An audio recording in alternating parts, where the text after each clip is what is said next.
Hello student, my self तरुण राठौड़, आपका अपना तरुण भैया। टीसी कक्षा में आपका स्वागत है। टीसी से हमने टैलेंट क्रेश को बनाया है। टैलेंट क्रेश का मतलब होता है प्रतिभा शिखर। आओ हम तुम्हें प्रतिभा शिखर की ओर लेकर जाते हैं। हम ही हैं जो तुम्हें 100/100 दिलाते हैं। इन्हीं कोशिशों के साथ जो कॉन्सेप्ट आज मैं आप लोगों के लिए लेकर आया हूँ, ये बोर्ड पॉइंट ऑफ व्यू से बहुत ज़्यादा इम्पोर्टेंट है।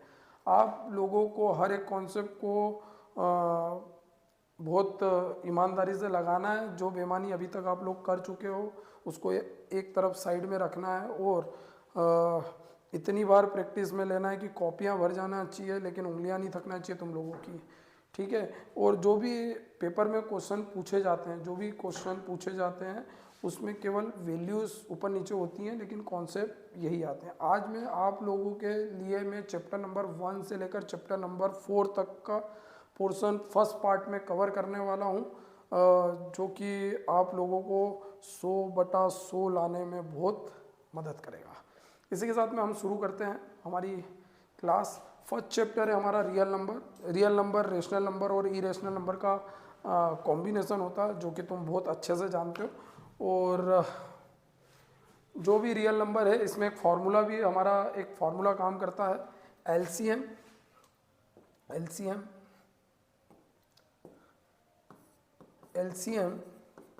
Into HCF equal to product of two number.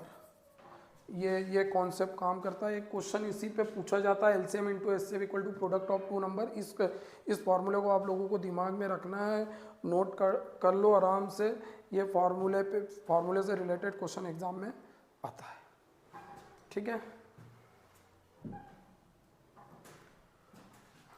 एक क्वेश्चन ये भी पूछा जाता है कि 6 to the power n and with 0, 6 to the power n and with 0।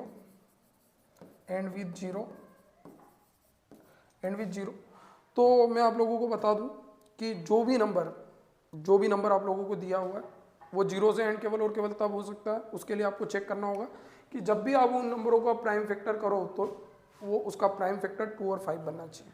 कोई भी नंबर हो, अगर उसका प्राइम फैक्टर 2 और 5 के फॉर्म में बनता है, 2 और 5 के फॉर्म में बनता है, तो ही वो नंबर 0 से एंड हो सकता है। यहाँ पे हम 6 का प्राइम फैक्टर करते हैं तो हमारा जो प्राइम फैक्टर है वो 2 और 3 आता है। यहाँ पे हमने 6 का प्राइम फैक्टर 2 तो आ रहा है लेकिन 5 नहीं आ रहा है। इसका मतलब ये नंबर 0 से एंड नहीं होगा। ठीक है। तो ये नंबर 0 से एंड नहीं होगा क्योंकि यहाँ पे 2 तो है लेकिन 5 नहीं है। तो 6 to the power n never and with 0। 6 to the power n never and with 0। एक क्वेश्चन इस तरह से भी एग्जाम में पूछा जाता है। नंबरों पे तो आप क्वेश्चन सॉल्व कर ही लेते हैं, लेकिन इस तरह का क्वेश्चन भी एग्जाम में पूछा जाता है जो कि इक्वेशंस के फॉर्म में होता है। इसमें आपको एलसीएम फाइंड आउट करना होता है। तो यहाँ पे हम देखते हैं, इसका हम प्राइम फैक्टर करते हैं तो x² - 4, और इसको हम लिख सकते हैं x² - 2 का स्क्वायर। तो ये हो जाएगा x - 2 x की पावर 4 -16। तो x का स्क्वायर माइनस 4 का स्क्वायर तो कितना हो जाएगा, x² - 4 और x² + 4। यहाँ पे हुआ क्या, आप ये सोच रहे होंगे यहाँ पे हुआ क्या। यहाँ पे हमने एक आइडेंटिटी यूज करी, a² - b² equal to a + b a - b। ये आइडेंटिटी हमने यहाँ पे यूज करी। x² - 4 x² - 2 का स्क्वायर, तो यहाँ पे a² - b² की आइडेंटिटी यूज हुई। a + b a - b होता है x - 2 x + 2। ठीक है। यहाँ पे मैंने x की पावर 4 था जिसको मैंने लिखा x² का स्क्वायर -16 तो 4 का स्क्वायर। तो इसको मैं किससे लिख सकता हूँ, यहाँ पे सेम आइडेंटिटी एक बार फिर अगेन यूज होगी। तो क्या लिखेंगे हम उसको, x² - 4 x² + 4। ठीक है। एक बार और हम इसको ब्रेक करेंगे, तो 2² x² + 4। इसको फिर ब्रेक करेंगे, ये आइडेंटिटी हम फिर से लगाएंगे। तो क्या होगा यहाँ पे x - 2 x + 2 x + 4। और एलसीएम के लिए हम सारे उन नंबरों को लेते हैं जो डिफरेंट होते हैं। उन सभी को हम पहले एक बार नोट कर लेते हैं एलसीएम के लिए। सारे पेयर जो भी कॉमन चीज़ें हो रही हैं उनको सबको नोट कर लेते हैं। x minus two, x minus two, x plus two, different different, पहले सारे नोट कर लेते हैं, सारे नोट कर लेते हैं। और यहाँ पे एक चीज़ आप अपने ऑब्जर्व करिए, अगर इनमें जो चीज़ कॉमन होती है उसकी हम हाईएस्ट पावर को यहाँ पे हम एलसीएम में लेते हैं, हम हाईएस्ट पावर को एलसीएम में लेते हैं, लेकिन यहाँ पे भी 1 आ रहा है, यहाँ पे भी हाईएस्ट पावर 1 आ रही है, यहाँ पे भी हाईएस्ट पावर 1 है, यहाँ पे भी 1 है। इसका मतलब यही नंबर हमारा क्या हुआ, एलसीएम हुआ। इसको दिमाग में रख लो, इसको दिमाग में रख लो, बहुत शांति से करना है। जब भी एलसीएम फाइंड आउट करना है, आपको जो भी डिफरेंट मेंबर दिख रहे हैं उनको सबसे पहले राइट करना है, उनको सबसे पहले राइट करना है, ठीक है। ये क्वेश्चन बहुत इंपॉर्टेंट है, वेरिएबल फॉर्म में पूछा जाता है। अगला LCM 91, 26 equal to 182, find HCF 91, 26। तो हमको दो नंबर का एलसीएम दे रखा है। तो एलसीएम का भी मैंने आपको जब चैप्टर स्टार्ट करा तो मैंने आपको फार्मूला बताया था, LCM into HCF equal to product of two number. तो प्रोडक्ट ऑफ टू नंबर होता है, तो ये हो गया हमारा, हमने लिखा यहाँ पे LCM into HCF equal to product of two number. तो एलसीएम हमारे पास कितना दे रखा, 182, एचसीएफ हमको फाइंड करना है, product of two number 91 into 26, HCF निकालेंगे हम, तो ये 182 डिवाइड में चले जाएगा, तो कितना हो जाएगा 182। तो 26 की टेबल में 182 7 टाइम में आता है, तो ये हो जाएगा 7 टाइम कट जाएगा, 7 से ये 91 कटेगा, 7 1 जा 7, 7 3 जा। तो एचसीएफ हमारा कितना आ गया, इन दो नंबर का एचसीएफ हमारे पास कितना आ गया, 13 आ गया। देख लो अब इस क्वेश्चन को बहुत अच्छे से देख लो, इस क्वेश्चन को, बहुत इंपॉर्टेंट है, ठीक है। इस तरह से आपको करना होता है। For solving the word problem of the HCF and LCM, अगर आपको कोई भी वर्ड प्रॉब्लम सॉल्व करना है, तो जो भी गिवन वैल्यूज दी हैं, अगर जो भी आपको गिवन वैल्यूज दी हैं उससे अगर बड़ा आंसर आता है, गिवन वैल्यू से बड़ा आंसर आता है तो आपको एलसीएम निकालना होता है, और गिवन वैल्यू से छोटा आंसर आता है तो एचसीएफ निकालना होता है, ठीक है। तो आप जैसे ही वर्ड प्रॉब्लम को रीड करेंगे तो उसको थोड़ा सा प्रॉपर वे में रीड करना, ठीक है। तो अपन क्वेश्चन देखते हैं, आपको उससे कॉन्सेप्ट क्लियर हो जाएगा, ठीक है। ये आपका एनसीईआरटी का ही क्वेश्चन है। There is a circular path around a sports field, Sonia takes the 18 minute to drive the 1 round of the field, and while the Ravi takes the 12 minute for the same. Suppose they both start at the same time, है ना, दोनों same time पे start करते हैं, go in the same direction, और दोनों के दोनों सेम डायरेक्शन में जाते हैं। After how many minute will they meet again at the starting point, वो दोनों के दोनों स्टार्टिंग पॉइंट पे कितने मिनट के बाद में एक दूसरे से मिलेंगे। तो हमारा क्वेश्चन यही है। तो भैया सोनिया नाम की लड़की है, सुंदर सी एक लड़की है, सर्कुलर ट्रैक पे वो मतलब दौड़ रही है ना भैया। उसको कितने मिनट लगते हैं, सोनिया को कितने मिनट लगते हैं भैया, सोनिया को लगते हैं 18 मिनट,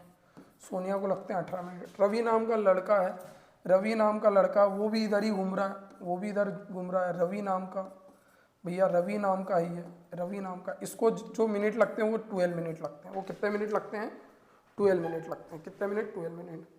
अब भैया सोनिया 18 मिनट ले रही है, रवि 12 मिनट ले रहा है, तो उनको स्टार्टिंग पॉइंट आने में या तो 12 मिनट लगेंगे या तो उससे ज़्यादा लगेगा। इसका मतलब हमको क्या फाइंड करना है, एलसीएम फाइंड करना है। हमको क्या फाइंड करना होगा, एलसीएम फाइंड करना होगा।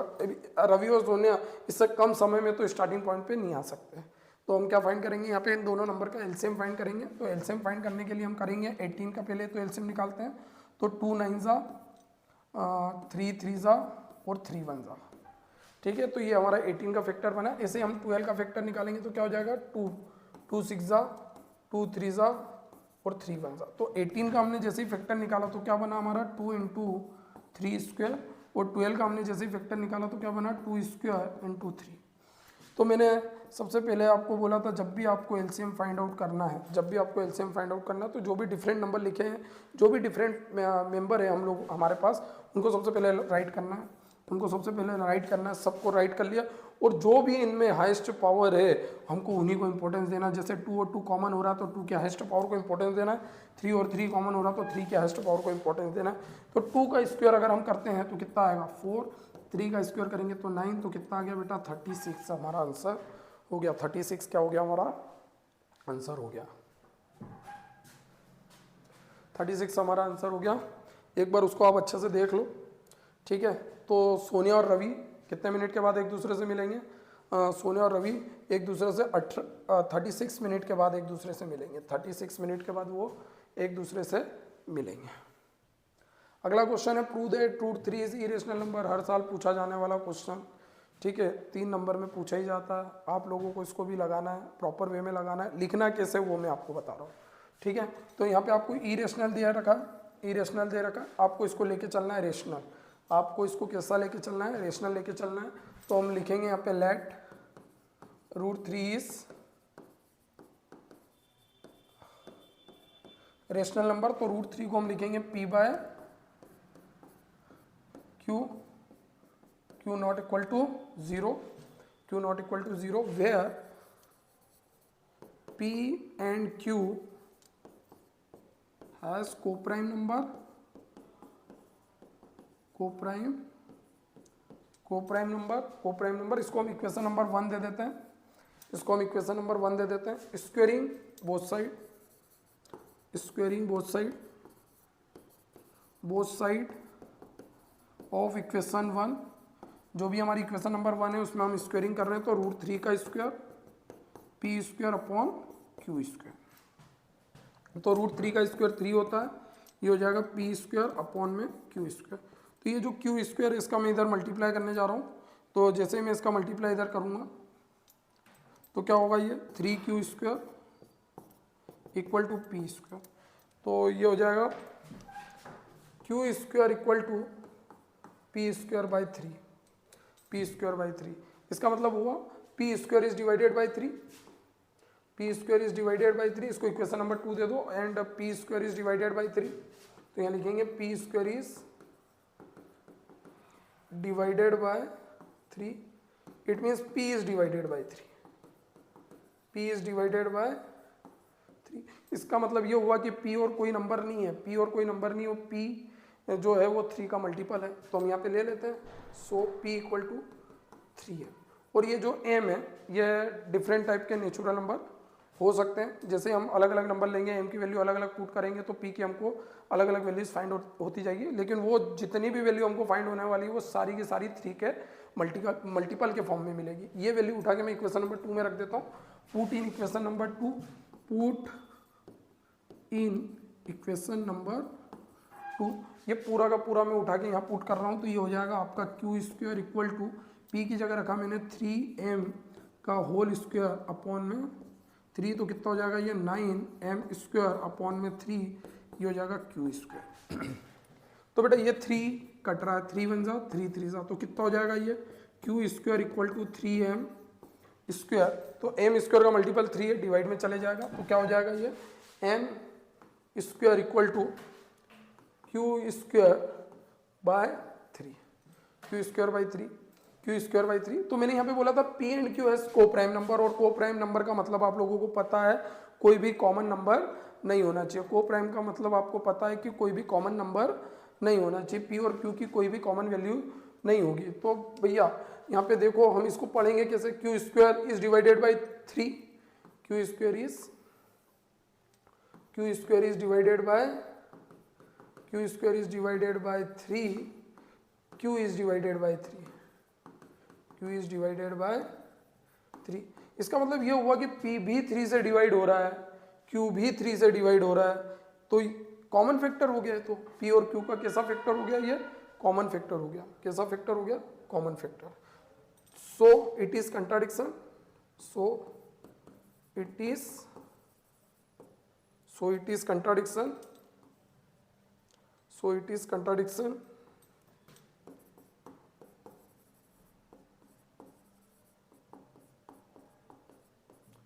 contradiction of our assumption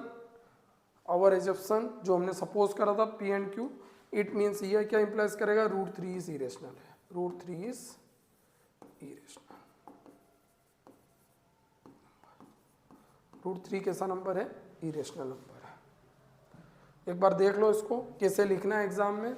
इस तरह से आपको प्रॉपर वे में लिख के आना है, तभी आपको नंबर मिलेंगे। एक प्रॉपर वे में, प्रॉपर मेथड के साथ में लिखना है।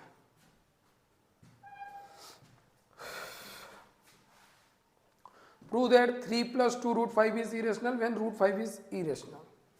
ठीक है, ये क्वेश्चन भी एग्जाम में पूछा जाता है। तो हम वही इरेशनल दे रखा है, हम रेशनल सपोज करके करेंगे। तो यहाँ पे ले लेते हैं, तो लेते हैं, तो लेट 3 + 2 √5 इज रेशनल नंबर। तो क्या हो जाएगा बेटा, 3 + 2 √5 equal to p/q and q is not equal to 0। तो अगर एग्जाम में ऐसा नहीं दिया होता है व्हेन √5 इज इरेशनल, तो तुमको पहले सबसे पहले √5 को इरेशनल प्रूव करके बताना है and then prove this part 3 + 2 √5 is irrational. ठीक है, अब यहाँ से ये 3 हम उधर ट्रांसफर करेंगे तो क्या हो जाएगा, ये 2 √5 इक्वल टू p/q -3, p/q -3। तो p/q ये डिवाइड में जाएगा तो क्या हो जाएगा, √5 इक्वल टू p/q, मतलब ये डिवाइड में गया तो 2q -3/2, दोनों के अपॉन में लिखा। तो ये हमारा एक रूल है, हमने ये सीखा था, हमने ये सीखा है, हमने ये जाना है कि रेशनल नंबर में रेशनल नंबर को प्लस कर देते हैं तो रेशनल नंबर आता है, रेशनल नंबर में से रेशनल नंबर को माइनस कर देते हैं तो भी रेशनल नंबर आता है, रेशनल नंबर को रेशनल नंबर से डिवाइड कर देते हैं तो भी रेशनल नंबर आता है, और रेशनल नंबर में रेशनल नंबर का मल्टीप्लाई कर देते हैं तो भी रेशनल नंबर आता है। ये हमने सीखा हुआ, ये हमने सीखा। ठीक है, तो p/2q जो है यहाँ पे ये रेशनल नंबर है, रेशनल नंबर में से रेशनल नंबर जाएगा, रेशनल नंबर में से रेशनल नंबर जाएगा, तो रेशनल नंबर बचेगा, रेशनल नंबर बचेगा। मतलब ये वाला जो पार्ट है, ये वाला पार्ट है वो रेशनल नंबर है भैया, ये वाला जो पार्ट है वो रेशनल नंबर है। और √5 इरेशनल हमको गिवन है, √5 इरेशनल नंबर है वो हमको गिवन है। ये कौन सा नंबर है, इरेशनल नंबर है, ये हमारा इरेशनल नंबर है, इरेशनल नंबर है। अब इरेशनल नंबर रेशनल नंबर के इक्वल तो हो नहीं सकता, इरेशनल नंबर रेशनल नंबर के इक्वल तो हो नहीं सकता, इसका मतलब कंट्राडिक्शन है। हमने जो सपोज करा है कि ये रेशनल नंबर है, ये रेशनल नंबर नहीं है। क्योंकि एक चीज ये भी याद रखना, कभी भी इरेशनल नंबर में रेशनल नंबर का मल्टीप्लाई कर दें, इरेशनल नंबर का मल्टीप्लाई कर दें, इरेशनल नंबर में रेशनल नंबर का मल्टीप्लाई कर दें तो इरेशनल नंबर आता है, उसमें कुछ नंबर को प्लस कर दें तो भी इरेशनल नंबर आता है। तो ये पोर्शन में सीधा दिख रहा है, ये इरेशनल नंबर है, उसमें अगर हम इरेशनल मतलब रेशनल नंबर का मल्टीप्लाई करेंगे तो ये पोर्शन तो इरेशनल बन जाएगा। फिर उसमें अगर इरेशनल नंबर में रेशनल नंबर को प्लस कर देंगे तो वापिस इरेशनल आएगा। तो सीधी सी बात है, यहाँ पे √5 इरेशनल है और ये रेशनल है, तो ये दोनों इक्वल नहीं हो सकते, और अगर इक्वल नहीं हो सकते इसका मतलब ये कंट्राडिक्शन है। हमने जो सपोज करा है भैया, हमने जो सपोज करा है वो गलत है, वो गलत है। तो it is contradiction, it is contradiction, it is contradiction. तो ये होगा हमारा 3 + 2 √5 इज रेशनल नंबर। कौन सा नंबर है ये, रेशनल नंबर है। एक बार देख लो कैसे लिखना है, क्या करना है। ठीक है, मोस्ट इंपॉर्टेंट क्वेश्चन है, लगाना है, प्रैक्टिस करना है आपको।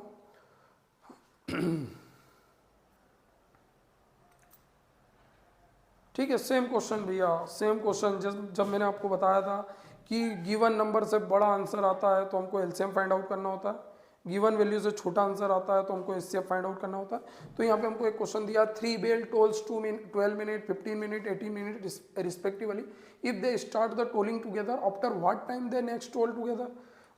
3 बेल है, एक 12 मिनट में बजती है, एक 15 मिनट में बजती है और एक 18 मिनट में बजती है भैया। ठीक है, तो उसने बोला दे स्टार्ट टोलिंग टुगेदर, अगर उन तीनों को एक साथ टोलिंग करना चालू करें तो after what time they next toll together, तो वो कितने टाइम के बाद में टोल करेगी। तो भैया पहली बेल ही 12 मिनट में बज रही, तो इससे पहले तो कोई सी बेल बज नहीं सकती। तो इसका मतलब हमको ये तीनों जो नंबर दिए हैं इससे बड़ा आंसर हमको मिलने वाला है, इससे बड़ा आंसर हमको मिलने वाला है। तो हम क्या करेंगे, एलसीएम फाइंड आउट करेंगे। 12, 15 और 18 का हम क्या फाइंड करेंगे, एलसीएम फाइंड आउट करेंगे। तो एलसीएम फाइंड करना है तो 2 6 जा, 2 3 जा, 3 1 जा, इधर भी 3 5 जा, 5 1 जा, इधर 3 6 जा, 3 2 जा एंड 2 1 जा। ठीक है, ठीक।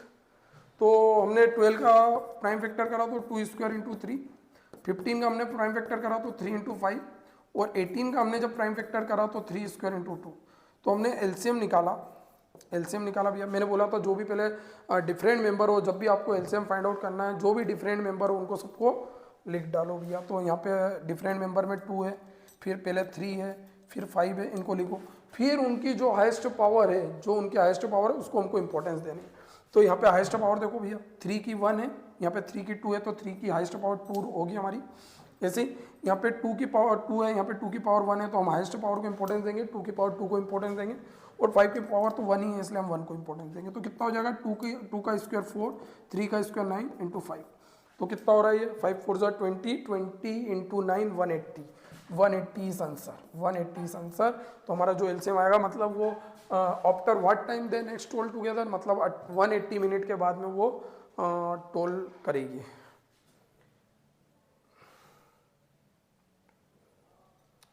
नेक्स्ट चैप्टर है पॉलिनोमियल। इसमें हम जो क्वेश्चन पढ़ने वाले हैं वो क्वाड्रेटिक पॉलिनोमियल से रिलेटेड रहेंगे। पॉलिनोमियल में हमने लीनियर इक्वेशंस देखी है, जिसके लिए जिसमें लीनियर इक्वेशन में x की जो पावर होती है वो 1 होती है, मतलब उसकी डिग्री 1 होती है। क्वाड्रेटिक पॉलिनोमियल जो कि हम पढ़ने वाले हैं, उसमें जो भी x होता है उसमें उसकी डिग्री जो होती है वो 2 होती है, वो 2 होती है, ठीक है। और एक होती है क्यूबिक पॉलिनोमियल, जिसमें x की जो हाईएस्ट पावर होती है वो कितनी होती है, 3 होती है।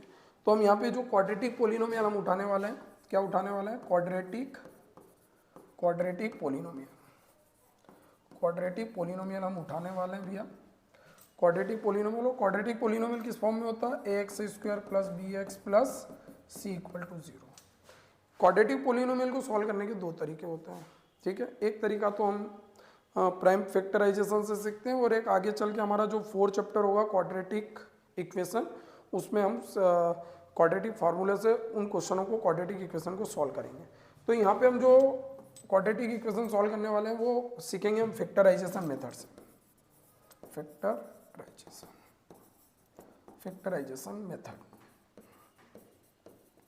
फैक्टराइजेशन मेथड से हम यहाँ पे सीखेंगे। हमको यहाँ पे भैया, हमको यहाँ पे relation between zeros and coefficient पूछा जाता है, ठीक है। जब relation between zeros and the coefficient, तो भैया यहाँ पे क्या होता है, जब भी हम इस क्वाड्रेटिक इक्वेशन को सॉल्व करते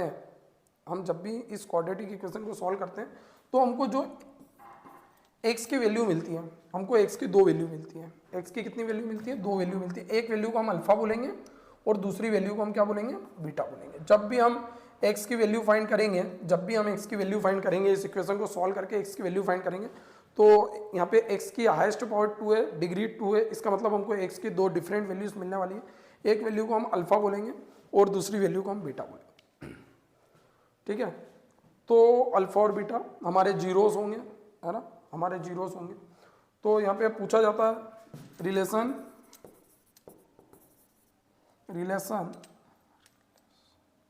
बिटवीन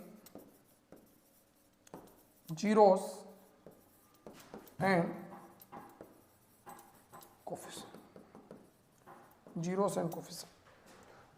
कोफिशिएंट, तो इसके लिए आपको केवल एक बात ध्यान रखना है, sum of zeros alpha plus beta equal to minus B by and the product of zeros alpha dot beta equal to C bye.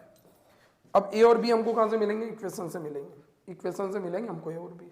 जो एक्स स्क्वायर का कोफिशिएंट होगा वो ए होगा, जो एक्स का कोफिशिएंट होगा वो बी होगा, जो कांस्टेंट होगा वो सी होगा, और जो एक्स स्क्वायर का कोफिशिएंट है वो ए होगा। तो आप इन फार्मूलों को रट डालो, यही फार्मूला काम में आने वाले हैं। इस चैप्टर में एक ही फार्मूला, एक ही कॉन्सेप्ट, यही तुमको याद रखना है। एक चीज़ और याद रखना, कभी ऑब्जेक्टिव टाइप का क्वेश्चन आता है कि क्वाड्रेटिक इक्वेशन आपको दी है, और उसके लिए ग्राफ क्या बनने वाला है, तो पैराबोला ग्राफ बनेगा भैया। इसका क्या बनेगा, पैराबोला ग्राफ। तो ये हमेशा ध्यान रखना, जब भी ग्राफ बनेगा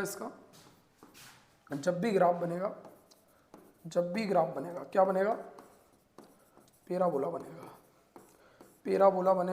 याद कर लो, दिमाग में घुसा लो इस बात को, पैराबोला बनेगा, ठीक है। तो relation between zeros and coefficient, alpha plus beta equal to minus B by alpha dot beta equal to C by. Formula याद रखना है।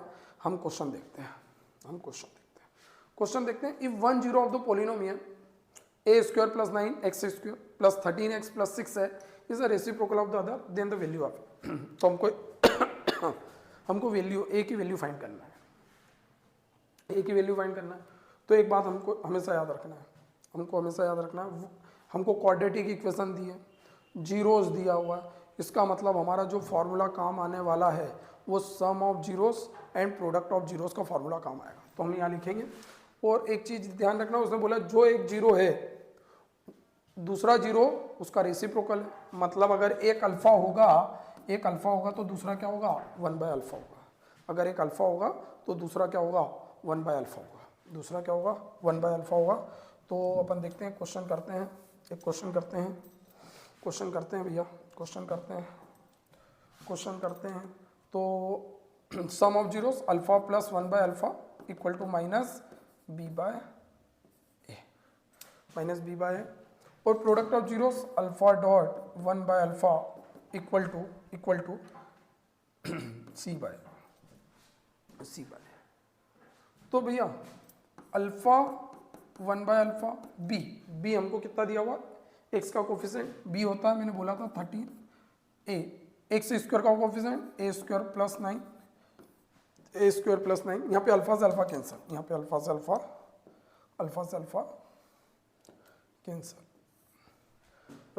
कैंसिल, तो बचेगा 1, सी की वैल्यू तो ये हो जाएगी हमारी 6 है, ए एक्स स्क्वायर का कोफिशिएंट यहाँ पे ए स्क्वायर प्लस 9, क्रॉस मल्टीप्लाई तो ए स्क्वायर प्लस 9 इक्वल टू 6 है, इसको इधर लेके आओ तो ए स्क्वायर माइनस 6 है प्लस 9 इक्वल टू 0। इसको फैक्टर करना है, इसको फैक्टर करके हम सॉल्व करेंगे तो क्या हो जाएगा, ये ए स्क्वायर माइनस, मतलब हमारा सम करने पे 6 आना चाहिए और उन्हीं नंबर का प्रोडक्ट करें तो कितना आना चाहिए 9 आना चाहिए। तो ये हो जाएगा 3 है माइनस 3 है प्लस 9 इक्वल टू 0। तो यहाँ से हमारा कॉमन निकल रहा है ए माइनस 3, यहाँ से 3 कॉमन अंदर बचेगा ए माइनस 3 इक्वल टू 0। तो ये हो जाएगा ए माइनस 3 इक्वल टू 0। तो कितना हो जाएगा a minus 3 equal to 0, a minus 3 equal to 0। तो ए इक्वल टू कितना आ गया 3, ए इक्वल टू कितना आ गया 3। तो बेटा सेम वैल्यूज, तो हमारी ए की वैल्यू यहाँ पे हमको जो भी मिलने वाली है वो कितनी है 3 है। एक बार आप इसको देख लो।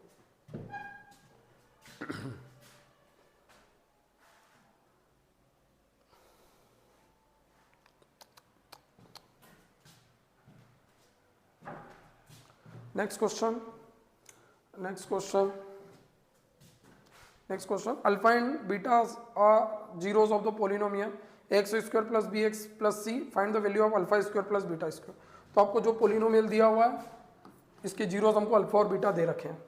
तो मैंने बोला था जब भी जीरोस दे हमको sum of zeros and product of zeros का फॉर्मूला यूज करना है, ठीक है। तो alpha plus beta equal to क्या हो जाएगा माइनस बी बाय ए, और alpha dot beta equal to यहाँ पे कितना हो जाएगा सी बाय। और क्वाड्रेटिक इक्वेशन भी ए और बी के फॉर्म में दी हुई है, तो हमारी बी और सी और ए की वैल्यू चेंज नहीं होने वाली।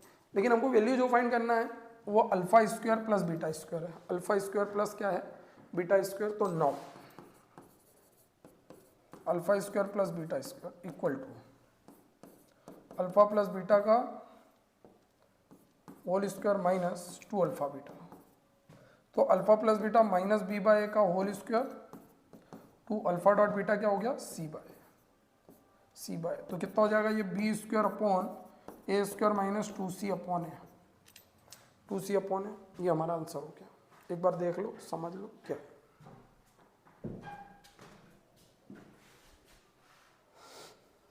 नेक्स्ट क्वेश्चन, ये रिपीट हो गया है, सेम क्वेश्चन एक बार और डल गया है।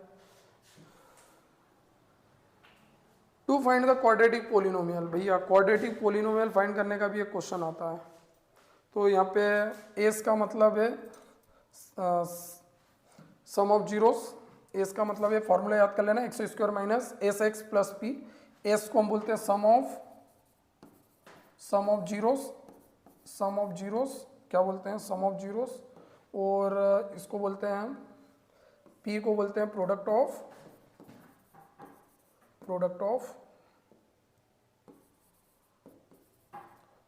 जीरोस, क्या बोलते हैं प्रोडक्ट ऑफ जीरोस। तो आपको ये याद रखना है, sum of zeros product of zeros. अब क्वेश्चन ऐसा होता है फाइंड द क्वाड्रेटिक पोलिनोमियल, उसके लिए आपको सम ऑफ जीरोस और प्रोडक्ट ऑफ जीरोस क्वेश्चन में दिए रहते हैं। जैसे सपोज कर लो कि आपको सम ऑफ जीरोस दे रखा है, ये इस तरह से दिया sum of zeros and the product of zeros. Sum दे रखा है 3, प्रोडक्ट दे रखा है -4, मतलब आपको एस दे रखा है 3, पी दे रखा है -4। एस दे रखा है 3, पी दे रखा है -4। आपको इस क्वाड्रेटिक पोलिनोमियल में इस इक्वेशन को रखना। तो x square minus S x plus P, तो हमने फॉर्मूला लिखा। तो एक्स स्क्वायर माइनस एस की जगह हम पुट करेंगे, एस की जगह हम पुट करेंगे, एस की जगह हम पुट करेंगे 3 एक्स और पी की जगह हम पुट करेंगे -4। ठीक है, तो ये हो जाएगा आपका एक्स स्क्वायर माइनस 3x -4। तो ये आपकी क्वाड्रेटिक इक्वेशन हो गई है। कभी कभी ऐसा होता है कि इस क्वाड्रेटिक इक्वेशन से कुछ कॉमन बाहर निकल रहा होता है, वही k की वैल्यू होती है। आपको कंफ्यूज नहीं होना है, लेकिन अगर वो आप नहीं भी लिखोगे तो आपको फुल मार्क्स मिलेंगे, कोई दिक्कत नहीं है, लेकिन इस तरह से उसको सॉल्व करना होता है। ठीक है, तो ये हमको सम ऑफ जीरोस दे रखा था, सम ऑफ जीरोस दे रखा था, सम ऑफ जीरोस दे रखा था, और ये हमको क्या दे रखा था, प्रोडक्ट ऑफ जीरोस दे रखा था। क्या दे रखा था, प्रोडक्ट ऑफ जीरोस दे रखा था। आराम से शांति से सॉल्व करना है, आराम से शांति से सॉल्व करना है भैया। ठीक है, आराम से शांति से सॉल्व करना है। ठीक, आराम से शांति से सॉल्व करना है।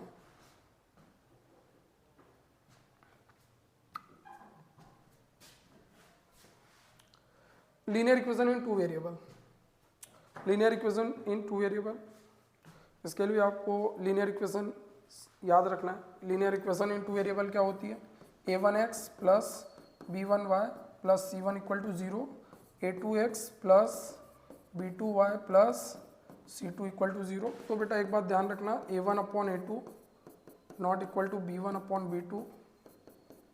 इसका मतलब ये हुआ, इसका मतलब ये होगा लीनियर इक्वेशन इन 2 वेरिएबल, मतलब 2 लाइन के ऊपर बात हो रही है, मतलब 2 लाइन के ऊपर बात हो रही है। या तो लाइन इंटरसेक्ट करेगी, लाइन इंटरसेक्ट करेगी, या तो लाइन पैरेलल होगी, या तो लाइन एक दूसरे को कोइंसाइड करेगी। कोइंसिडेंट लाइन होगी है ना, कोइंसाइड करेगी एक दूसरे को, तो इस तरह से होगा। तो a1 upon a2 not equal to b1 upon b2। तो लाइन्स आर इंटरसेक्टिंग, यहाँ पे लाइन्स कैसी होगी, इंटरसेक्टिंग, इंटरसेक्टिंग होगी, इंटरसेक्टिंग होगी, इस तरह से इंटरसेक्ट करेगी लाइन। और आपको जो सोल्यूशन मिलने वाला है वो कौन सा सोल्यूशन मिलेगा, यूनिक सोल्यूशन मिलेगा, यूनिक सोल्यूशन मिलेगा। और जब भी यूनिक सोल्यूशन मिलता है तो हमारा जो सोल्यूशन होता है वो कंसिस्टेंट होता है। कैसा होता है, कंसिस्टेंट होता है, कंसिस्टेंट होता है, कंसिस्टेंट होता है।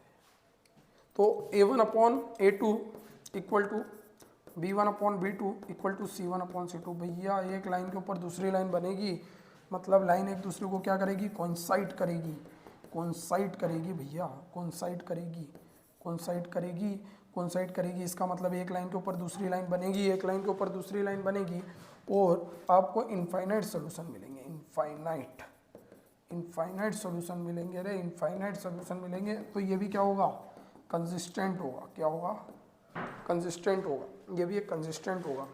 तीसरी बात, अगर a1 अपॉन a2 है, b1 अपॉन b2 है, not equal to c1 upon c2 है, not equal to c1 upon c2 है, इसका मतलब लाइंस पैरेलल होगी भैया, एक लाइन के पैरेलल दूसरी लाइन होगी। लाइन कैसी होगी, पैरेलल होगी, पैरेलल होगी, और नो सॉल्यूशन मिलेगा, कोई सॉल्यूशन नहीं मिलेगा आपको, यहाँ पे कोई सॉल्यूशन नहीं मिलेगा। इसका मतलब ये इनकंसिस्टेंट होगा। क्या होगा, इनकंसिस्टेंट। अभी आया नहीं है जो भी आने वाला है, सो जिसे हम ला के रहेंगे। हाँ, तो linear equation in 2 variable, a1x plus b1y plus c1 equal to 0, a2x plus b2y plus c2 equal to 0। Intersecting, जब a1 upon a2 not equal to b1 upon b2 होगा तो लाइन इंटरसेक्टिंग रहेगी, कंसिस्टेंट रहेगा। a1 upon a2 equal to b1 upon b2 equal to c1 upon c2 है, तो line एक दूसरे को कोइंसाइड करेगी, इनफाइनाइट सोल्यूशन रहेगा, ये भी कंसिस्टेंट रहेगा। जब जब हमको सोल्यूशन मिलेगा, जब जब हमको सोल्यूशन मिलेगा तो कंसिस्टेंट रहेगा। ठीक है, a1/a2 equal to b1/b2 not equal to c1/c2 रहेगा तो लाइंस पैरेलल होगी, नो सॉल्यूशन मिलेगा, इनकंसिस्टेंट रहेगा। ठीक है, इसी के साथ में हम क्वेश्चन देखते हैं। क्वेश्चन पूछा जाता है एग्जाम में, for what value of k the pair of the equation 4x minus 3y equal to 9 2x plus k y equal to 11 has no solution. तो हम क्या करेंगे भैया, 4x minus 3y equal to 9 और दूसरी इक्वेशन दे रखी है 2x plus k y equal to 11, ये हमको दे रखा है, ये हमको दे रखा है। तो दे रखा है तो first you have to arrange minus 9 equal to 0 and the 2x plus k y minus 11 equal to 0 equal to 0 equal to 0।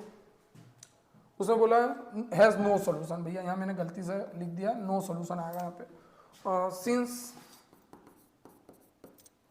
Equation has no solution, और नो सॉल्यूशन होता तो हम क्या लिखते हैं, a1/a2 equal to b1/b2 not equal to c1/c2।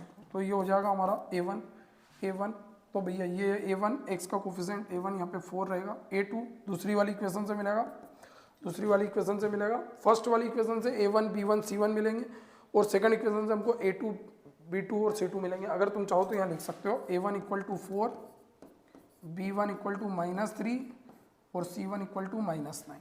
ऐसे ही second equation से जो हमको मिलेगा वो क्या मिलेगा, a2 equal to 2 b2 equal to k और c2 इक्वल टू कितना मिलेगा -11। अब तुमको यहाँ पे पुट करना है इसको, तो ये b1 हमारा कितना है बेटा -3, b2 कितना है k not equal to c1 कितना है -9 और c2 कितना है -11। आप चाहो तो माइनस से माइनस कट कर सकते हो। हमको तो k की वैल्यू फाइंड करना है, तो k की वैल्यू हमको कहाँ से मिल जाएगी भैया, k की वैल्यू हमको कहाँ से मिल जाएगी, यहाँ से मिल जाएगी भैया, k की वैल्यू हमको यहाँ से मिल जाएगी। तो हम इतने पोर्शन को उठा लेते हैं और ये कट भी रहा है, 2 1 जा 2 2 जा, तो कितना हो जाएगा ये 2 इक्वल टू -3/k, k का मल्टीप्लाई इधर करा तो कितना हो जाएगा 2k इक्वल टू -3, इसको डिवाइड में लेके गए, k इक्वल टू कितना हो जाएगा -3/2। तो k की वैल्यू कितनी हो जाएगी -3/2, ये आपका आंसर हो गया।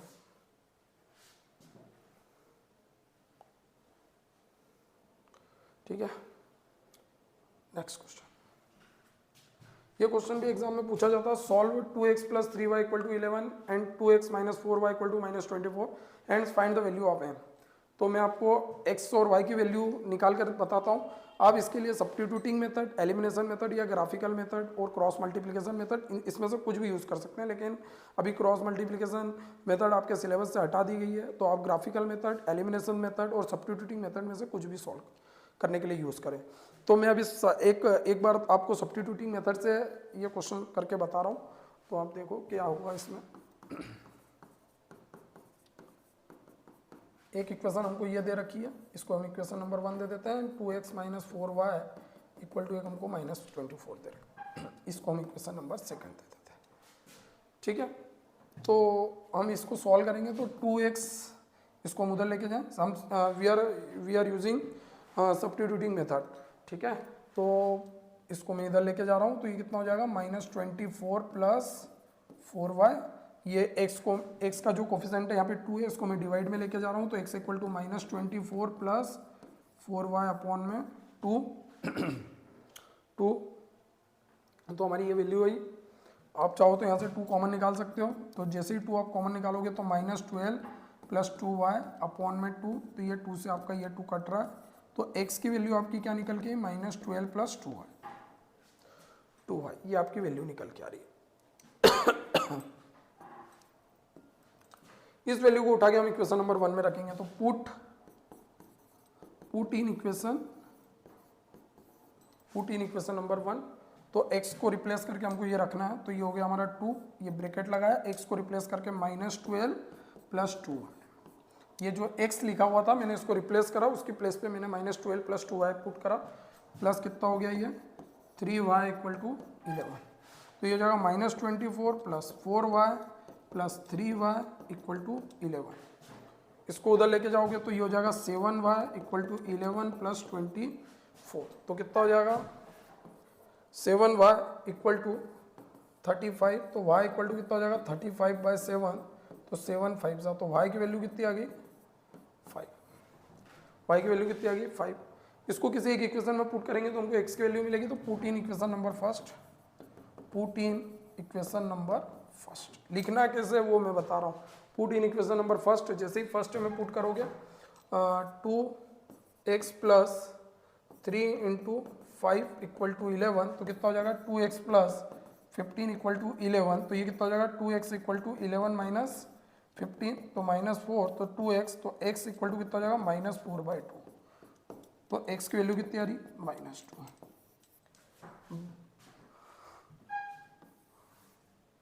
ठीक है, ये जो x की वैल्यू है और ये जो y की वैल्यू हमने फाइंड करी है, आपको इसको कहाँ रखना है, जो भी हमको यहाँ पे एक कंडीशन दी हुई है y equal to mx plus 3 में पुट करना है और आपको m की वैल्यू फाइंड करना है। और m की वैल्यू फाइंड करके आपको कमेंट सेक्शन में इसका आंसर बताना है कि आप सॉल्व कर रहे हैं कि नहीं। ये मुझे कैसे पता चलेगा, जब आप इस क्वेश्चन का आंसर कमेंट सेक्शन में देंगे। ठीक है, एक बार देख लो इसको कैसे करा है। सिस्टमेटिक लिखना है, प्रॉपर वे में लिखना है। हमने यहाँ पे सब्स्टिट्यूटिंग मेथड यूज़ करी है। आप अगर चाहें तो एलिमिनेशन मेथड यूज़ कर सकते हैं, आप चाहें तो आप ग्राफिकल मेथड यूज़ कर सकते हैं। It's depend on you. भैया ये क्वेश्चन भी आपसे पूछा जाता है एग्जाम में। The sum of the 2 digit number obtained by the reversing the digit is 66. If the digit of the number is differ by the 2, find the number. How many such a number are there? तो देखते हैं। तो जब भी इस तरह का question आता है रिवर्सिंग डिजिट पे, तो जब भी नंबर बनता है 2 डिजिट से बनता है, तो उसमें एक यूनिट प्लेस और एक टेंस प्लेस होती है। तो आप सबसे पहले यूनिट प्लेस का नंबर ले लेना। तो लेट यूनिट प्लेस नंबर क्या ले लेना, आप x ले लेना। टेंस प्लेस नंबर क्या ले लेना, आप y ले लेना। तो नंबर क्या बनेगा, तो नंबर बनेगा आपका, नंबर क्या बनेगा आपका, नंबर बनेगा तो यूनिट प्लेस में हम 1 का मल्टीप्लाई करेंगे और टेंस प्लेस में हम टेंस प्लेस मतलब नंबर जो y है उसमें हम 10 का मल्टीप्लाई करेंगे। तो हमारा नंबर जो बन के आएगा वो x प्लस 10y आएगा। ऐसे ही हम रिवर्सिंग नंबर निकालेंगे। रिवर्सिंग नंबर, तो रिवर्सिंग नंबर निकालेंगे तो जो अभी यूनिट प्लेस का काम कर रहा था वो अब टेंस प्लेस का काम करेगा। तो जो भी यूनिट प्लेस का नंबर है हम उसमें किससे मल्टीप्लाई करेंगे, 10 से मल्टीप्लाई करेंगे।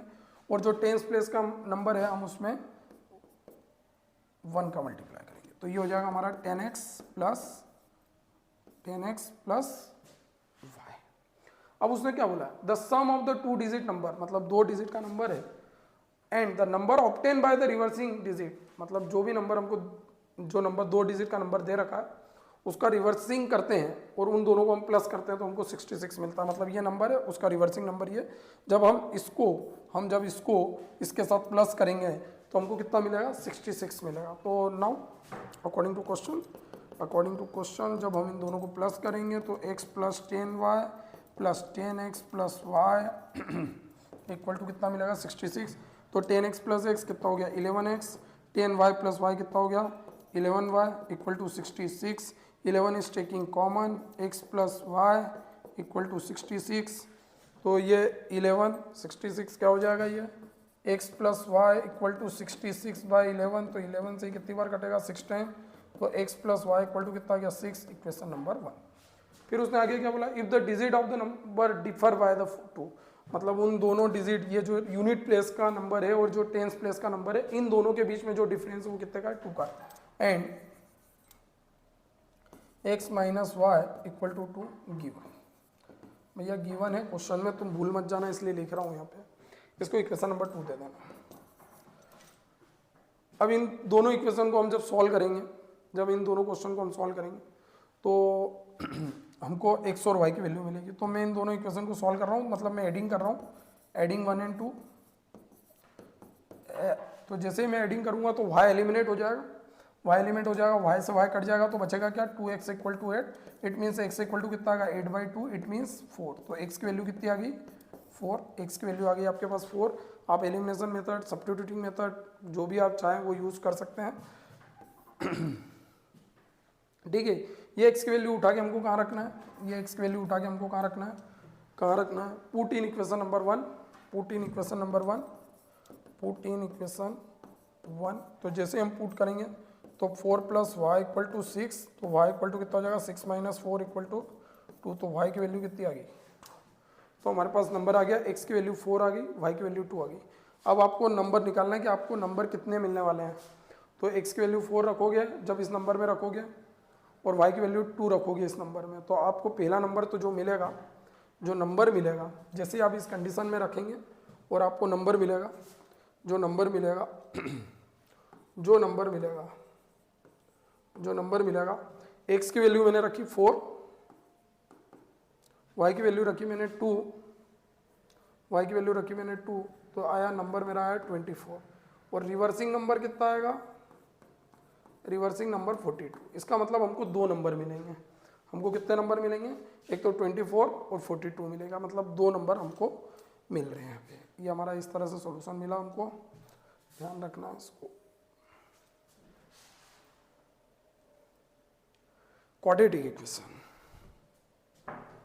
Quadratic equation, quadratic equation.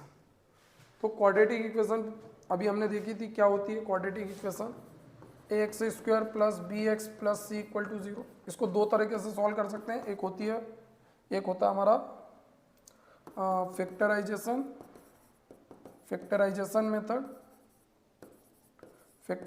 Method, और दूसरा होता है क्वाड्रेटिक फार्मूला। इससे हम इसको सॉल्व कर सकते हैं, x equal to minus b plus minus under root b square minus 4ac upon में 2। इससे इसको सॉल्व कर सकते हैं। एक मेथड ये होती है फैक्टर करके हम सॉल्व करते हैं क्वेश्चन को, जो कि हमने सेकंड चैप्टर में सीखा हुआ है, और एक मेथड ये होती है। ठीक है, तो इस तरह से हम क्वाड्रेटिक फार्मूले को यूज़ करके हम क्वेश्चन को सॉल्व करते हैं। देखते हैं हम क्वेश्चन। एक क्वेश्चन है हमारे पास 1/a plus b x equal to 1/a plus 1/b plus 1/x। Important question है। तो इस तरह का जब भी कोई क्वेश्चन आता है तो आपको x वाली जो टर्म है उसको एक तरफ अरेंज करना है। तो हम 1/x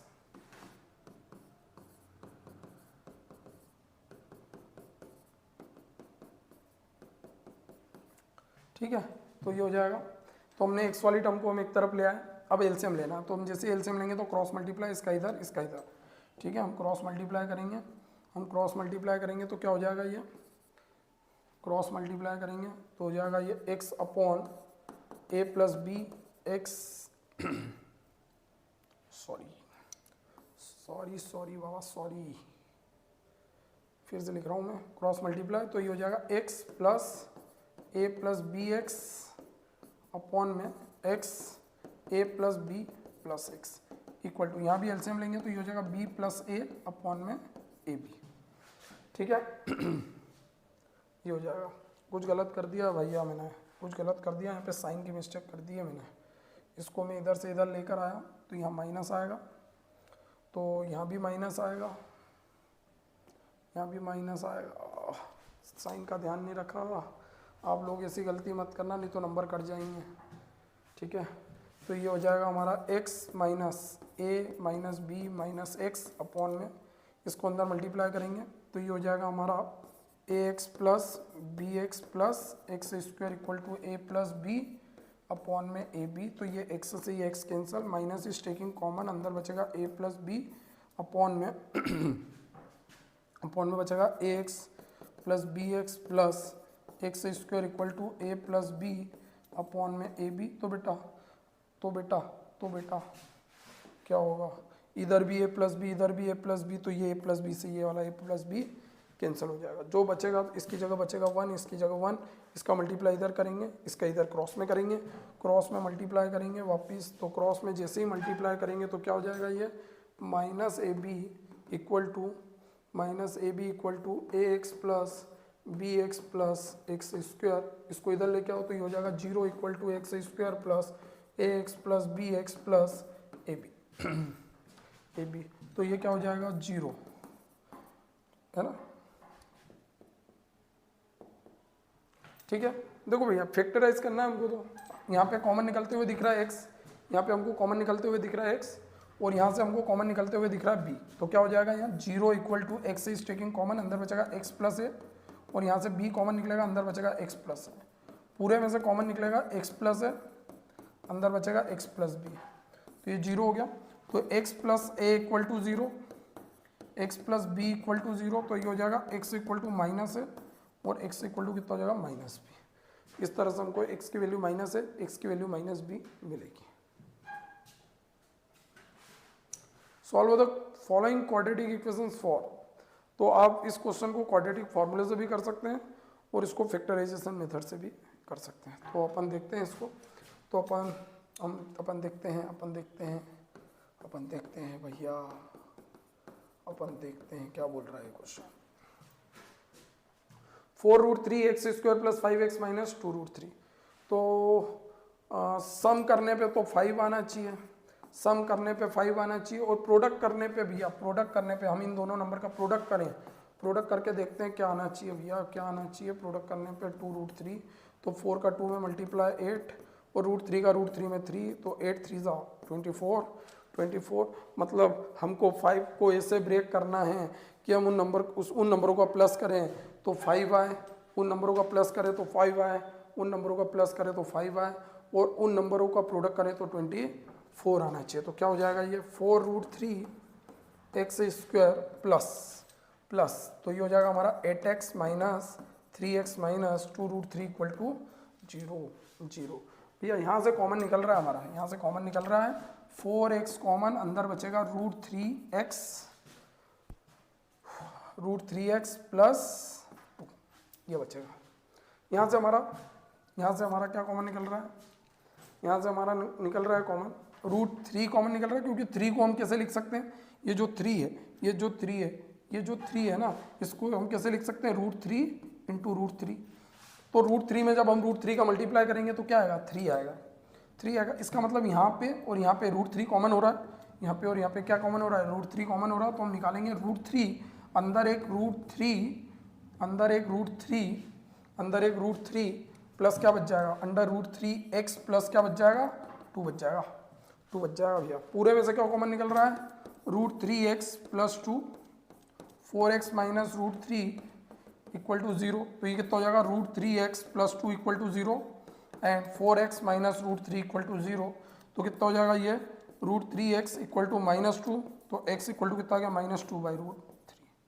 ऐसे इसको भी करेंगे तो 4x = √3, तो x = कितना जाएगा, √3/4। तो ये हमारा आंसर हो गया, एक बार देख लो, समझ लो क्या करना है, प्रैक्टिस करना है भैया, प्रैक्टिस तो करना ही पड़ेगी, बिना प्रैक्टिस से तो नहीं होने वाला, बिना प्रैक्टिस से तो कुछ हो ही नहीं सकता, ठीक है। Next question, a train travel a distance of the 480 km at the uniform speed. If the speed had been 8 km per hour less, then it would have taken the 3 hours more to cover the same distance. Find the speed of the train. भैया एक train है जो 480 kilometre की distance cover करती है uniform speed से। If the speed had been 8 kilometre per hour less, अगर speed को कम कर दिया जाए तो सेम डिस्टेंस कवर करने में उसको 3 घंटे ज़्यादा लगते हैं। तो find the speed of the train, तो सीधी सी बात है भैया, एक ट्रेन है हमारे पास जो यूनिफॉर्म स्पीड से चलती है और उसको 480 किलोमीटर के डिस्टेंस को क्या करना होता है, कवर करना होता है। If the speed had been the 8 kilometre per hour less, अगर स्पीड को 8 किलोमीटर पर आवर कम कर दिया जाए, then it would have taken the 3 hours more to cover the same distance, तो उसको 3 घंटे ज़्यादा लगते हैं सेम डिस्टेंस को कवर करने में, मतलब 480 किलोमीटर के डिस्टेंस को कवर करने में उसको, जब वो 8 किलोमीटर पर आवर की स्पीड को कम करता है तो उसको 3 घंटे ज़्यादा लगते हैं। Find the speed of the train, तो हमको इस ट्रेन की क्या फाइंड करना है, स्पीड को फाइंड करना है। तो क्या करेंगे, तो स्पीड ऑफ ट्रेन ले लेते हैं, स्पीड ऑफ ट्रेन हम ले लेते हैं x। तो टाइम इक्वल टू, तुम्हें पता है बेटा, टाइम इक्वल टू क्या होता है, डिस्टेंस अपॉन स्पीड होता है, डिस्टेंस अपॉन स्पीड। तो डिस्टेंस हमको दे रखी है, कितनी दे रखी है, 480 किलोमीटर, तो 480 और स्पीड हमने ली है x, kilometre per our. Again क्या होगा, it would have taken the 3 hours मोर, अगर वो 3 घंटे ज़्यादा ले रही है, कब, जब ट्रेन की स्पीड हम 8 किलोमीटर पर आवर कम कर दें। तो क्या होगा भैया, टाइम क्या लगेगा, फिर टाइम क्या लगेगा, फॉर्मूला तो यही लगेगा डिस्टेंस अपॉन स्पीड, लेकिन डिस्टेंस तो 480 है, लेकिन स्पीड क्या हो गई 8 किलोमीटर पर आवर लेस हो गई, तो x माइनस 8। तो भैया ज़्यादा में से कम माइनस करोगे, ये स्टेशन पे है ना, ये स्टेशन पे जल्दी पहुंच जाती है, ये स्टेशन पे देर से पहुंचती है, स्टेशन पे ये जल्दी पहुंच जाती है, ये स्टेशन पे देर से पहुंचती है। तो इन दोनों के बीच का जो टाइम इंटरवल रहेगा वो कितने घंटे का डिफरेंस आएगा, उसमें 3 घंटे का क्या आएगा डिफरेंस आएगा। तो हम यहाँ पे करेंगे ज़्यादा में से कम को माइनस कर देंगे, तो हम करेंगे T2 minus T1 equal to कितना आ रहा है भैया, दोनों के बीच में डिफरेंस 3 घंटे का डिफरेंस आ रहा है according to question. According to question 3 घंटे का क्या आ रहा है यहाँ पे डिफरेंस आ रहा है। तो T2 हमारे पास दे रखा है 480, ये इसको ज़्यादा टाइम लग रहा है पहुँचने में, स्टेशन पे 3 घंटे ज़्यादा ले रही है, और T1 हमको दे रखा 480 by x equal to 3। Cross multiply करेंगे इसका इधर इसका इधर, तो क्या हो जाएगा भैया, ये 480x minus 480 x minus 8 upon में x माइनस 8 इक्वल टू 3। तो कितना हो जाएगा 480x minus 480x plus 480 into 8 upon x square minus 8x equal to 3। तो 480x से 480x क्या हो गया, कैंसिल हो गया, ठीक है, 480x में से 480x क्या हो गया, कैंसिल हो गया, ठीक है। इसका क्रॉस मल्टीप्लाई करा इधर, तो जैसे ही हम क्रॉस मल्टीप्लाई करेंगे इसका इधर, तो क्या हो जाएगा 480 into 8 equal to 3 into x square minus 8x। तो 3 से ये कट जाएगा, 3 वन जा, ठीक है, 3 6 जा, और ये 8 का मल्टीप्लाई हम 160 में करेंगे, हम 160 में करेंगे तो कितना आएगा, ये 0 8, तो ये कितना हो गया एक्स स्क्वायर माइनस 8x। इसको हम इधर लेके जाएंगे तो 0 equal to x square minus 8x minus 1280, तो हमारा ये आंसर आएगा, हमारा ये आंसर। एक बार देख लो, समझ लो।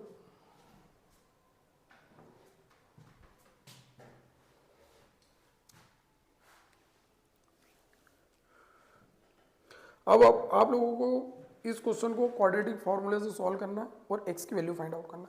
जो आपकी x की वैल्यू आएगी वही आपकी यूनिफॉर्म स्पीड रहेगी, ट्रेन की स्पीड रहेगी, आपको सॉल्व करके देखना है, ठीक है। You have to solve it, ठीक। फाइनल रिवीजन का मतलब ये होता है कि हम भी प्रैक्टिस करें, आप भी प्रैक्टिस करें। जब हम सब मिल के प्रैक्टिस करेंगे तो ही नंबर मिलेंगे। 100/100 चाहिए तो मेहनत तो करना पड़ेगी। Find the 2 consecutive positive integer, the sum of whose square is 365। तो हम 2 consecutive पॉजिटिव इंटीजर ले लेते हैं, एक ले लेते हैं x और दूसरा ले लेते हैं x+1। उसने बोला अकॉर्डिंग टू क्वेश्चन भैया 2 consecutive नंबर लिया, एक x से लिया, एक x+1 लिया। उसने बोला इन दोनों का the sum of whose square, मतलब इन दोनों का प्लस स्क्वायर करके हमको क्या करना है, सम करना है। इक्वल टू कितना आना चाहिए 365। तो यहाँ पे हमारा a प्लस बी के होल स्क्वायर की आइडेंटिटी लग रही है भैया, a प्लस बी के होल स्क्वायर की आइडेंटिटी लग रही है, तो a square plus B square plus 2ab। तो ये आइडेंटिटी यहाँ पे लगेगी हमारी एक्स स्क्वायर, यहाँ पे आइडेंटिटी पुट कर रहा हूँ वाली है, तो ये हो जाएगा एक्स स्क्वायर प्लस 1 का square plus 2 into X into 1 equal to 365। X square में एक्स स्क्वायर को प्लस करेंगे तो कितना हो जाएगा 2x square plus 1 plus 2x equal to 365। इसको इधर लेके आएंगे तो 2x square plus 2x plus 1 minus 365 equal to 0। तो ये कितना हो जाएगा 2x square plus 2x minus 364 equal to 0। तो 2 इज टेकिंग कॉमन, तो x square plus x minus 2 1 ज़ा 2 8 ज़ा 2 2 ज़ा इक्वल टू 0। ये 2 0 के अपॉन में जाएगा, तो हमारे पास एक इक्वेशन बनेगी x square plus x minus 182 equal to 0। ये क्वाड्रेटिक इक्वेशन बनी। मैंने अभी आपको फैक्टराइजेशन मेथड से क्वाड्रेटिक इक्वेशन को फैक्टराइज करना सिखाया था, आपको इसको भी सॉल्व करना है। एक बार देख लो इसको भी आप।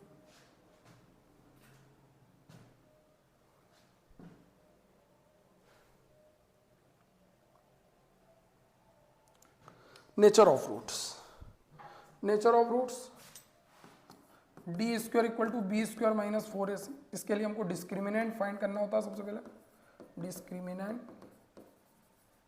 डिस्क्रिमिनेंट फाइंड करना होता है, जिससे हमको नेचर पता चलता है। अगर डी की वैल्यू 0 से बड़ी आती है तो हमको रियल एंड डिस्टिंक्ट रूट मिलते हैं, डिस्टिंक्ट रूट मिलते हैं। डी की वैल्यू अगर 0 के बराबर आती है तो रियल एंड इक्वल रूट्स मिलते हैं, और डी की वैल्यू 0 से छोटी आती है तो हमको नो रूट्स मिलते हैं, नो रियल रूट्स मतलब हमको रूट्स नहीं मिलते हैं, इमेजनरी रूट्स मिलते हैं, हम जिसके बारे में आगे चल के पढ़ेंगे। हालांकि अभी हमारे सिलेबस में इतना ही है, तो इसको देखें। तो डी की वैल्यू निकालेंगे, B square minus 4ac check करेंगे, हमको नेचर पता करना है। अगर डी की वैल्यू 0 से बड़ी आती है तो रियल एंड डिस्टिंक्ट रूट मिलेगा, डी की वैल्यू 0 के इक्वल आती है तो रियल एंड इक्वल रूट्स मिलेंगे, और डी की वैल्यू 0 के बराबर आती है तो नो रियल रूट्स मिलेंगे। तो आपको इस बात का ध्यान रखना है। तो नेचर ऑफ रूट्स हमको इस तरह से पता चल जाएगा, नेचर ऑफ रूट्स इस तरह से हमको पता चल जाएगा। क्वेश्चन देखते हैं। Find the discriminant of the quadratic equation. भैया हमारे पास एक क्वाड्रेटिक इक्वेशन दे रखी है 2x square minus 4x plus 3, हमको उसका नेचर बताना है। तो देखें भैया क्वाड्रेटिक इक्वेशन लिख लेते हैं, 2x square minus 4x plus 3 equal to 0। तो भैया यहाँ पे एक्स स्क्वायर का जो कोफिशिएंट है वो a रहेगा, x का कोफिशिएंट जो है वो यहाँ पे b रहेगा, और c हमारे पास 3 रहेगा। तो ये हो गया डिस्क्रिमिनेंट। पहले उसने बोला फाइंड करने का, तो फार्मूला पुट करेंगे।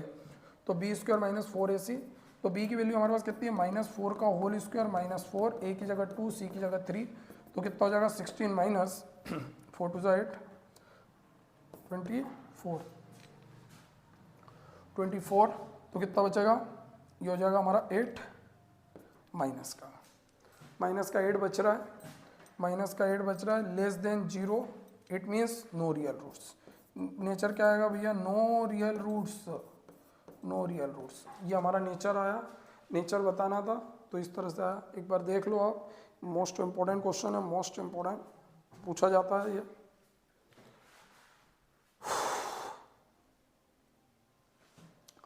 Find the value of k for which the quadratic equation k x minus 2 plus 6 equal to 0 so that they have the equal roots. भैया हमको k की वैल्यू फाइंड करने के लिए बोला है उसने, और हमको यहाँ पे क्वाड्रेटिक इक्वेशन दे रखी है। तो क्वाड्रेटिक इक्वेशन हमारे पास क्या है, यहाँ पे k x minus 2 plus 6 equal to 0 और kx स्क्वायर minus 2kx plus 6 equal to 0। और मैंने आपको बताया था जब इक्वल रूट्स होते हैं, उसने यहाँ पे हमको कंडीशन दे रखी है, they have the 2 equal roots, मतलब अगर इक्वल रूट्स आते हैं तो d की वैल्यू हमको 0 लेके चलना है। d की वैल्यू हमको क्या लेके चलना है, 0। तो d इक्वल टू क्या हो जाएगा, 0। तो ये हो जाएगा b square minus 4ac equal to 0। तो b की जगह हम रखेंगे -2k का होल स्क्वायर माइनस 4, a की जगह रखेंगे k, c की जगह रखेंगे 6 इक्वल टू 0। तो कितना हो जाएगा 4k square minus 24k equal to 0। 4k is taking common, अंदर बचेगा k माइनस 6 इक्वल टू 0। तो 4k इक्वल टू कितना हो जाएगा 0 and k minus 6 equal to कितना हो जाएगा 0। तो k की वैल्यू कितनी आ गई 0 और k इक्वल टू कितना आ गया 6। तो हमारी k की वैल्यू हमको दो वैल्यूज मिली है, k equal to 0 and k equal to 6, ये दो वैल्यू।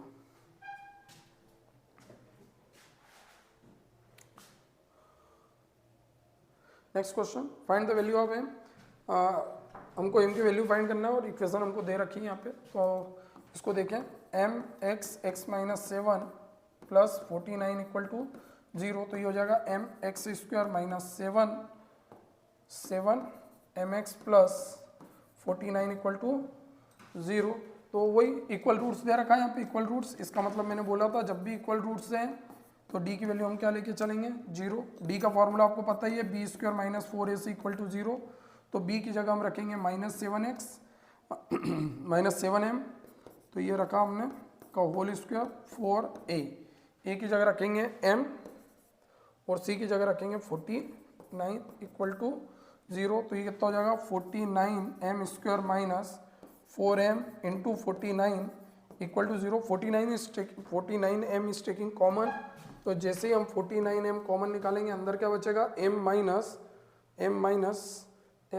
4, m-4 इक्वल टू 0, तो ये हो जाएगा हमारा 49m equal to 0 and m-4 equal to 0, तो m इक्वल टू कितना हो जाएगा 0 और m इक्वल टू कितना हो जाएगा 4।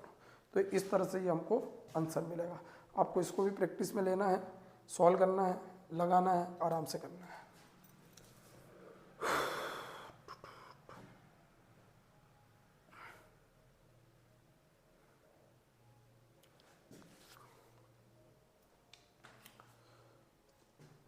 तो ये हमारा आज का लास्ट क्वेश्चन था। इसमें मैंने जो भी क्वेश्चन आपको चैप्टर नंबर 1 से लेकर चैप्टर नंबर 4 तक बताया, ये बोर्ड पॉइंट ऑफ व्यू से सारे के सारे इंपॉर्टेंट है। आपको सारे क्वेश्चंस को प्रैक्टिस में लेना है। बोर्ड के पेपर में केवल और केवल थोड़ा सा क्वेश्चन में नंबरों का ही चेंज होता है, बाकी सारे के सारे क्वेश्चन सेम रहते हैं।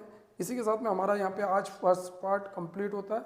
और लगे रहोगे तो बने रहोगे, और बने रहोगे तो फोड़ के आओगे एग्ज़ाम में, ये मेरी गारंटी है। फोड़ के आओगे तुम एग्ज़ाम में, और तुम वैसे भी मेरे तो स्मार्ट बच्चे हो, और स्मार्ट बच्चे स्मार्ट तरीके से काम करते हैं, कम करते हैं और ज़्यादा की उम्मीद रखते हैं। Thank you, bye bye, have a nice day.